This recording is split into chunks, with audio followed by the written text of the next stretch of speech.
My name is Crystal, and I feel like I don't have anyone in this world, so I'm sharing my story here. I've watched my husband become someone I don't recognize, a monster. I don't know how many of you have happy love stories, but I envy those who married their soulmates and are now living their best lives. I thought I was marrying my soulmate, Seth, but I was wrong. I married Seth out of love. We both had stable jobs and a good relationship before we got married. However, after we tied the knot, Seth suddenly quit his job without even talking to me about it first. He said, "Look, Crystal, I was getting depressed and burnt out at my last job, so I needed to quit. I'll apply for a new job soon, but I need a break. You'll have to support us until then." I replied, "I'm sorry you're feeling down, Seth, but you should have consulted me or told me that you were going to quit. I needed a heads up." He brushed it off, saying, "It's not a big deal, Crystal. It's just for a few months. After that, things will go back to normal." But things never went back to normal. I had to take on 2 jobs to support us, while Seth just sat around playing games all day. He didn't even help around the house. Even after months went by, things only got worse. I don't have a college degree, so I couldn't get high-paying jobs. We barely managed to get by, but after a few months we couldn't even afford the rent. That's when we had to ask for help from Seth's parents, Cole and Olivia. They were shocked to find out Seth had quit his job. They said, "Seth, what is wrong with you? You're going back to your old habits again. This is unacceptable." I asked, "What do you mean?" "Seth is a hard-working man, and I always knew him that way. This situation is unexpected. He hasn't been doing well mentally." They replied, "You don't know everything, Crystal. Seth has done this multiple times. He quits his jobs and then expects us to take care of him. Last time we threatened to cut him off if he didn't get a job. We forced him to go back to work, and after that he met you. We thought he had genuinely changed, but now we see he is back to his old ways.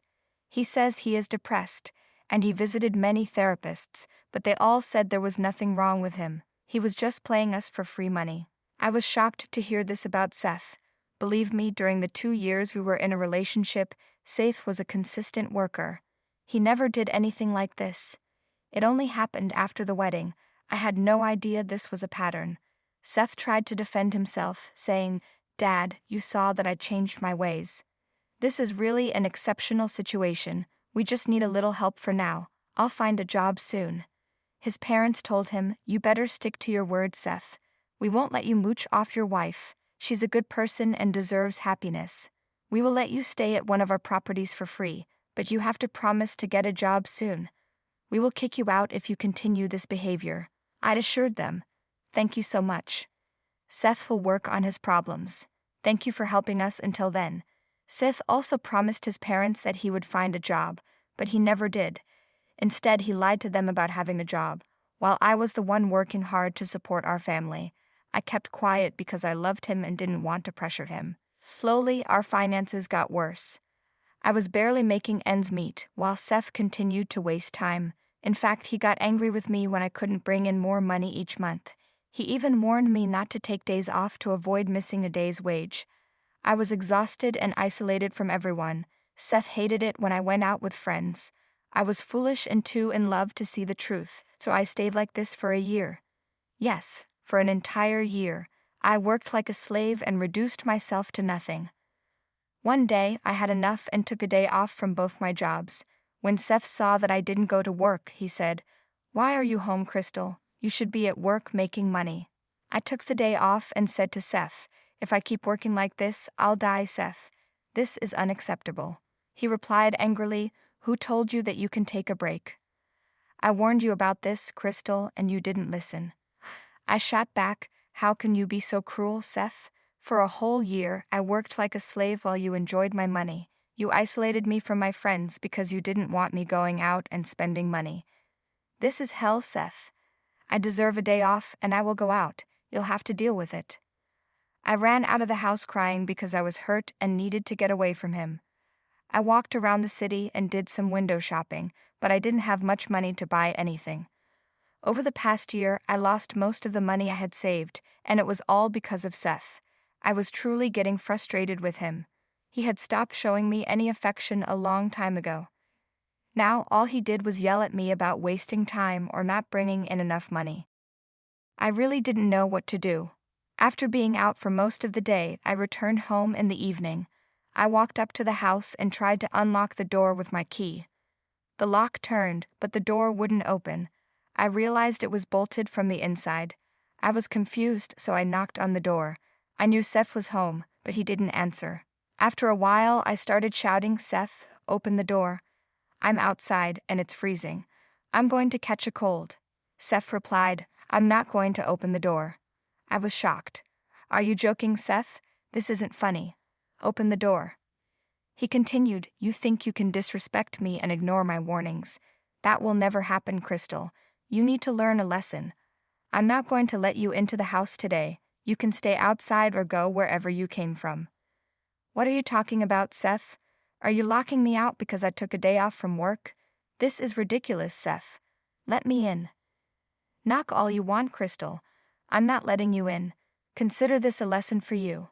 "I don't want you to ever behave this way again," Seth said, then started ignoring me completely. He didn't open the door and stopped responding to my calls. I kept pounding on the door and calling him, but he wouldn't answer. I was starting to freeze and didn't know what to do. Like a fool, I decided to wait a little longer, hoping his anger would disappear. I thought Seth wouldn't be so cruel as to actually lock me out of the house, but I was wrong. I sat there for 2 hours before I realized how abusive my husband had become. At that point, I felt completely alone. Seth had isolated me from my friends, and I didn't have any family in this state. I didn't know where to take shelter for the night. The cold was creeping in, and I started shaking from the chills. After thinking for a while, I decided to seek help from the only 2 people I knew well enough. I got into my car and drove straight to my in-laws' house. They were my only hope in this horrible situation. I knew they were good people and would help me out. I raced to their house and knocked on their door. Cole opened the door and was surprised to see me. After letting me in, he asked, "Hey, Crystal, what's the matter? Why are you crying?" "Oh my God, you poor thing, what's wrong? Is Seth okay? Why did you come alone?" "Seth locked me out of the house, guys.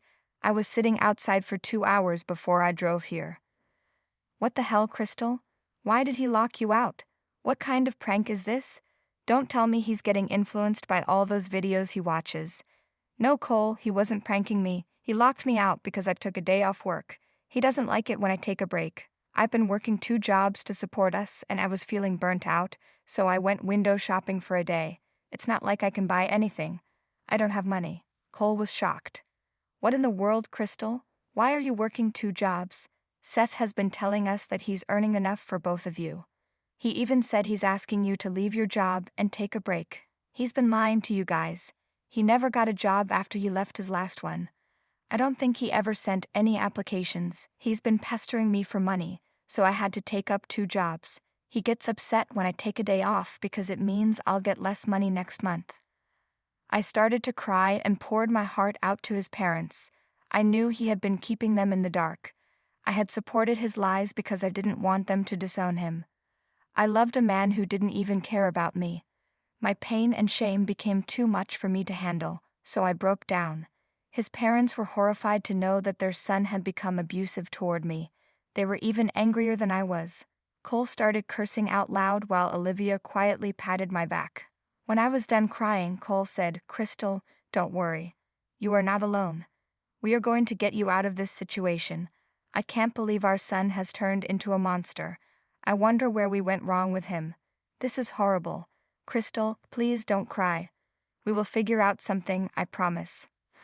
"I don't know what to do, guys," I said. "Truth be told, I don't even want to be in the same house as him. I don't know what to do or where to go." "Don't worry about those things, Crystal," Cole replied. "We'll take care of it. Let's go back to the house. I will go with you. It's time we taught Seth a lesson he'll remember." Cole took me to our house while Olivia stayed behind, as she was sure she would slap Seth if she saw him. When Cole and I got there, we knocked on the door, but Seth didn't open it. I heard him scream that he wasn't letting me in. I said, "Seth, open the door. It's been 3 hours already. How much longer are you going to punish me?" "As long as I want, Crystal. You didn't listen to me when I told you not to take a break. Now I'm not going to listen to you. See what it feels like." "You are insane, Seth. I was taking a break for 1 day. 1 freaking day. That doesn't mean I deserve to spend so many hours outside. You deserve to spend the night outside since you were so desperate for a break. You can stay out and take as much time as you need. I am not opening the door. You can keep knocking. Seth, open the damn door right now, Cole yelled. Open it or God help me, I will break this door down. After Cole called out to him, there was immediate silence. Seth knew he had messed up. He opened the door once he heard his father's voice. He immediately panicked and ran to get the door. When he saw us, he got even more nervous.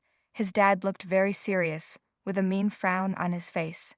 Seth nervously said, "Hey Dad, what brought you here? You didn't say you would stop by." "Drop the chit-chat, Seth. Tell me, who the hell are you to lock my daughter-in-law out of the house? Did you forget the fact that I own the place you live in?" "Dad, it's not like that," Seth said. "I was just pranking Crystal. It's not what you think it is. We were just joking around, right, Crystal?" "It is exactly what you think, Cole," I replied. "Seth kicked me out of the house because I took a day off work. He has been working me to the bone while spending my money and sitting around at home."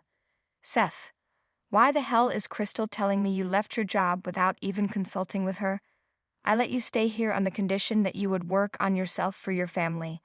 Then why am I hearing this about you?" At this point, Seth knew we had him in a corner.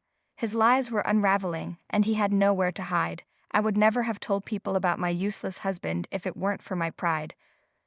But he underestimated the power of a woman who has been abused for too long. I wasn't going to sit idle and take his abuse anymore. I was going to ruin him. Still, Seth tried his best to save himself. He said, "Dad, it's not like that. I swear I'm looking for jobs. It's just taking time. You know how bad the job market is right now. I've sent so many applications, but I haven't heard back from them yet." "Oh really, Seth? Well, why don't you show me all the job applications you have sent? Then we will decide if you are telling the truth." "Why do you need to see proof? Don't you believe your own child? This is ridiculous." "I don't need to show you any kind of proof. I'm telling you that I have sent numerous applications." No, Seth hadn't sent any applications. I knew that very well. He never tried to get another job after quitting his last one. He just planned to sit around and spend my money. Even Cole could understand that his son was up to no good. There was no way that Seth was telling the truth since he wasn't going to say anything. I said, "He hasn't sent out any applications, Cole. That's why he isn't showing you the proof. A position opened up at my office, and I told him to apply. He didn't and instead screamed at me, saying, 'How dare you tell me what to do? Seth, your mother and I allowed you to stay here so you could turn your life around. You fooled us into thinking you got a job and were contributing to your family. Now I see you're making Crystal work for the two of you while you do nothing but spend her money. Since you haven't held up your end of the bargain, I'm going to evict you from this house.'" "What? Dad, no. Please don't do that. Where will we go? You can't just kick us out like that. Crystal, look what you've gotten us into now. We'll both lose the roof over our heads. There is no point shouting at her, Seth. Crystal will come to stay with us, or in this house. You are the one getting kicked out. You don't have to worry about where Crystal will stay." "This is unfair. Crystal and I are a couple, so you can't separate us. You can't separate a married couple, for God's sake. I go where my wife goes, and that's final. If Crystal wants to stay married to me, she has to take me where she goes." "Yeah, well, in that case, I won't stay married to you anymore. I made that decision a while back, Seth. There is no way I'm going to continue this marriage. I will be divorcing you." Seth was dumbstruck by what I said. He didn't expect 2 blows in one night alone. All his life, he used the people around him to fund his expenses to some extent. For the last year, he managed to throw all his responsibilities on others. He expected life to continue like that. However, that was not going to happen. His parents and I were going to stand up for ourselves. Seth understood that he had just nuked his life at that point. He suddenly changed his demeanor. He cried and begged me not to leave him. He said, "Crystal, don't do this. You can't be serious. You're throwing away so many years of our relationship for a small mistake. Look, I know I shouldn't have locked you out, but it was just one day. We can work this out." "No, it wasn't just one day, Seth. You have been financially abusing me for the past year. You drained my savings and left me with nothing. You didn't even help me with house chores and complained when I asked. 1 year of this torture is enough, Seth. Not anymore. I am leaving. Crystal, you're being unreasonable. We can talk this out. Fine, I will start applying for jobs tomorrow. I'm sure I'll find something soon. Once I get a job, we can go to therapy and fix this, right? I know you well enough to know that you will not do any of that. I suggested all of those things last year. You ignored me and called me names every time.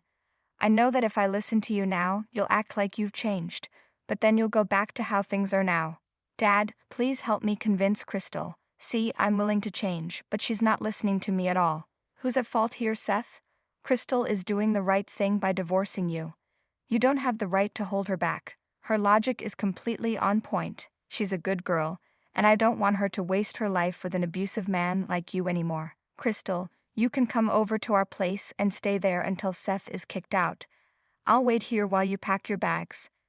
I took the chance and went straight to my room to get my stuff. As promised, Cole waited for me downstairs while Seth tried to make him change his mind. To be honest, I didn't trust Seth anymore, and staying with him in this house after the confrontation would be too risky, so I took Cole's offer to stay with them. I could hear Seth shouting and crying downstairs.